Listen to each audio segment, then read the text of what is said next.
Hello மக்களே! It's Friday mini vlog. இந்த Friday ரொம்ப நேரம் போனதே தெரியாத மாரி இருந்து. ஃபுல் டே பிஸின்னே சொல்லலாம்.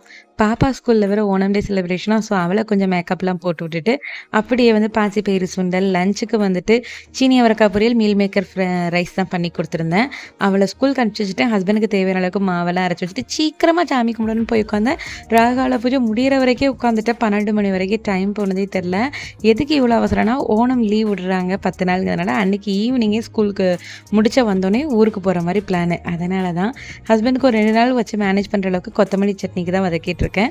ஒரு 3 வரமிளகா, அரைக்கட்ட அளவுக்கு வந்துட்டு கொத்தமல்லி இலையை நல்லா வதக்கி ஆற வச்சுட்டு, துளியோண்டு அளவுக்கு வந்துட்டு புளி, கொஞ்சமாக உப்பு போட்டு கொரன்னு அரைச்சிட்டு, நல்லெண்ணெயில் வந்துட்டு கடுகு, உளுந்த பருப்பு, கடலை பருப்புலாம் வதங்கினதுக்கப்புறம் அரைச்சி வச்சிருந்த சட்னியை வந்து நல்ல ஒரு கொதி எடுத்துட்டோம்னா ஒரு 2 நாள் வச்சு மேனேஜ் பண்ணிக்குவாங்க. அன்றைக்கி லஞ்சுக்கு வந்துட்டு அரிசி பருப்பு சாதம் தான் பண்ணியிருந்தேன். இட்லியும் தக்காளி சட்னியும் டின்னருக்கு ரெடி பண்ணிவிட்டு, அப்படியே மீல் மேக்கர் ஃப்ரை ஸ்நாக்ஸை ரெடி பண்ணி ட்ரெயின் படிக்க ஓடியாச்சு.